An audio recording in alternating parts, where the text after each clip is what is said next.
Every morning you wake up to the same cycle. Alarm clock, breakfast, work, eat, sleep, repeat, day after day, week after week. The pattern rarely changes, and somewhere in that repetition, a question begins to creep in. What's the point? Maybe you felt it. That quiet, aching moment where everything, your job, your goals, even your dreams, start to feel empty. You look at your reflection and wonder, why am I doing any of this? That feeling has a name. And no, you're not the first to feel it. French-Algerian philosopher Albert Camus felt it too. But instead of drowning in despair, he asked the hardest questions and found a radical answer that could change the way you see life forever. For most of human history, we had a story, a grand story, one that made everything, from joy to suffering, make sense. Life was hard, yes, but it wasn't meaningless, because behind every moment of pain, there was purpose. Every heartbreak was a test, every loss, a lesson, and death, it wasn't the end. It was the beginning of something higher. We believed we were part of a divine plan, woven into a cosmic narrative designed by something greater than ourselves. God had a reason. Heaven waited for the faithful, and in that belief we found comfort. But then, the silence began. Science, with all its brilliance, began to rewrite the script. Charles Darwin showed us that life wasn't divinely handcrafted. It evolved, slowly, indifferently. The Big Bang suggested the universe didn't arrive with us in mind. It simply unfolded, governed by physics, not morality. Earthquakes weren't punishments. Disease wasn't a test. Suffering wasn't sacred. It was random. And just like that, the old stories, the ones that gave us direction, comfort, hope, began to fade. Religion, once the compass of civilizations, began to lose its grip. Friedrich Nietzsche saw it before most. He declared, "God is dead." But he wasn't celebrating. It was a warning. He meant that belief, the collective faith that once gave meaning to our lives, was collapsing. And when belief dies, so does certainty. Suddenly, the big questions had no answers. Why are we here? What's our purpose? What happens after this? And in their place, only silence. A cold, indifferent universe, stretching endlessly. No grand design, no final destination, just space and silence. It wasn't just an intellectual crisis. It was deeply personal, because when meaning disappears, so does stability. If nothing means anything, then why get out of bed? Why love? Why try? Why live at all? That's where Albert Camus stood, at the edge of this vast, echoing void, staring into the silence. Not with fear, but with a question. If the universe has no meaning, can I still find joy in it anyway?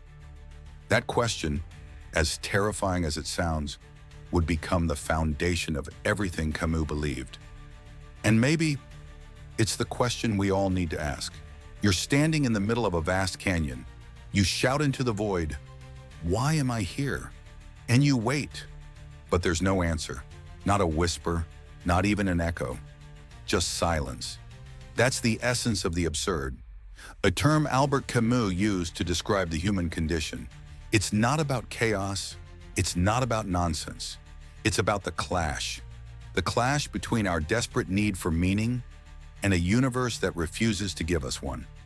We are meaning-making machines, born into a world that doesn't care. We long for answers, but the universe offers none. And that contradiction, that painful dissonance, is what Camus called the absurd. And when people are confronted with that absurd, with the terrifying realization that life might have no inherent meaning, most don't stare into the void, they run from it. Camus identified 3 traps we fall into when we try to escape the absurd. First, denial.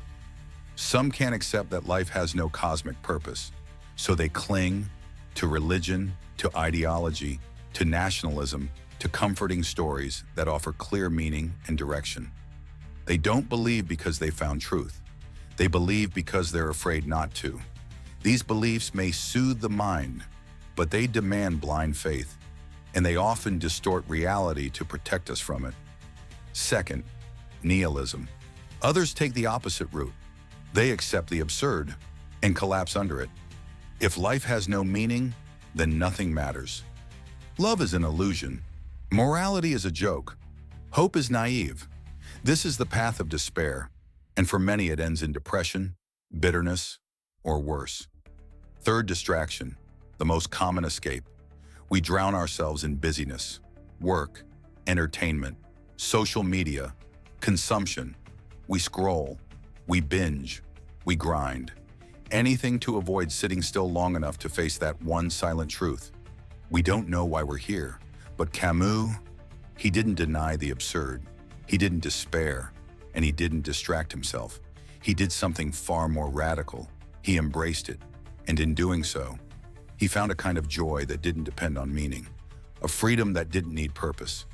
In the next part of our journey, you'll meet the figure Camus saw as the symbol of that freedom, a man condemned to an eternal struggle, and yet smiling.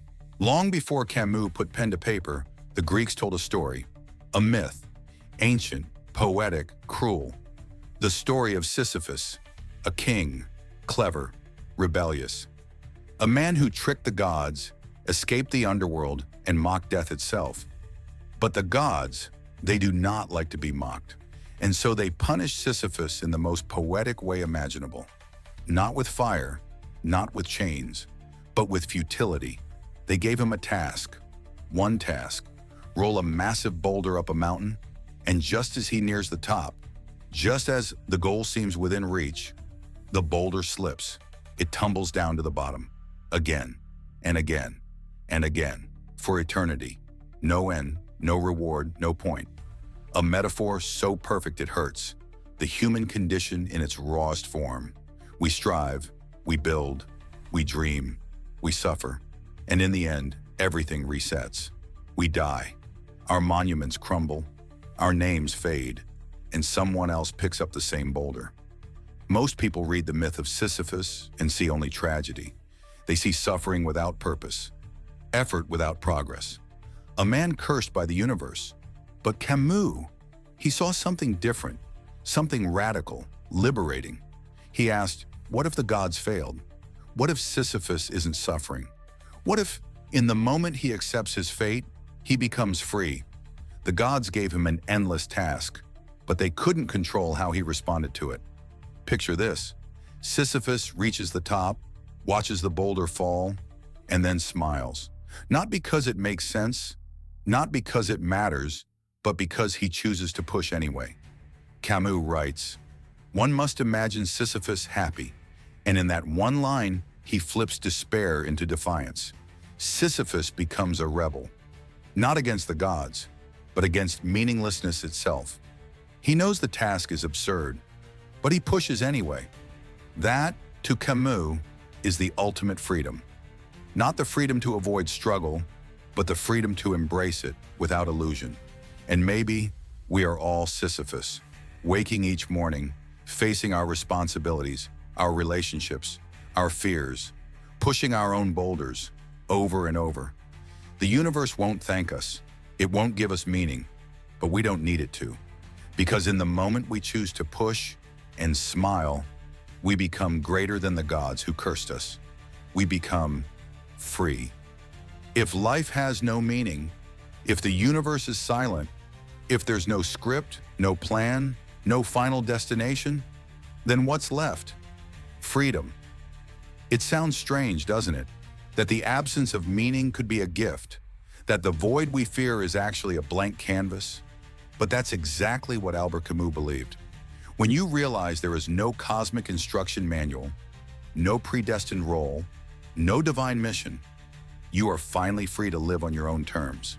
If life had a built-in meaning, then you'd be trapped by it. You wouldn't get to choose who you are. You'd just be following someone else's design. But because life doesn't come with prepackaged meaning, you get to write your own. You get to decide what matters, what is worth loving, what is worth building, what is worth fighting for. Not because the universe says so, but because you say so. And that, Camus believed, is the most human thing we can do. to create beauty in a world that offers no guarantees, to love in the face of loss, to act, not because it leads to heaven or reward, but because it's worth it now, in this brief, fleeting moment of existence. Camus didn't want us to escape the absurd. He wanted us to stand in it, to acknowledge the absurdity and smile anyway. Not out of denial, but out of defiance. He wrote, "The only way to deal with an unfree world is to become so absolutely free that your very existence is an act of rebellion. Every time you wake up and choose to care, even when no one tells you to. Every time you laugh, build, forgive, create, knowing it might all be forgotten. Every time you live without needing a reason, you are rebelling against the absurd. That rebellion doesn't require violence. It requires presence. You stop waiting for permission. You stop begging the universe for answers. You just live, boldly, honestly, fully. And in that simple act of choosing to be alive in a world without meaning, you become free. Not because life is perfect, but because it's yours." Camus didn't want his philosophy to live and die in books. He believed absurdism isn't something you just think about. It's something you live. So what does that mean? How do you live in a universe without inherent meaning and still find joy? Camus gave us not just theory, but practice. Here are 3 powerful ways to embrace the absurd and live more freely starting today. 1. Stop overthinking. Start acting. Most of us live in our heads. We hesitate. We analyze. We replay conversations. What if I fail? What if they laugh? What if it doesn't work? But the truth is, the universe doesn't care. There's no cosmic scoreboard keeping track of your mistakes. There's no divine judge tallying your failures. So what if you mess up? So what if you don't succeed? The boulder's going to roll back down anyway, so why not try? Camus would say, don't let fear of meaninglessness paralyze you. Let it liberate you, because once you stop chasing perfection, you finally start living. 2. Make joy your rebellion. Every act of joy is an act of defiance. When you laugh, knowing life is fleeting, you're rebelling against despair. When you love, even though everything fades, you're saying, this moment matters. You don't need to justify it. You don't need a cosmic reason. You're not pretending the world is meaningful. You're choosing to bring meaning into it through how you live. That's powerful. That's freedom. 3. Ask why not instead of why. Should you take the risk? Start that project? Quit that job? Move to that city? Your brain will flood you with reasons not to. It's dangerous. It's uncertain. It might fail. But here's the question Camus would ask. Why not? Why not live boldly if none of it lasts anyway? Why not create, explore, and experience life? Not because it's logical, but because it's yours to live. In a universe without instructions, every step you take is an act of authorship. You're writing your own story, no script, no approval needed, just this moment, and your willingness to live it. We began with a terrifying question. What if life has no meaning? And along the way, we stared into the silence. A universe that doesn't speak back. A life without divine instruction, without guarantees. A truth so cold, so honest, it has shattered many. But not Camus. He looked into that silence and smiled. Why? Because he realized something most never do.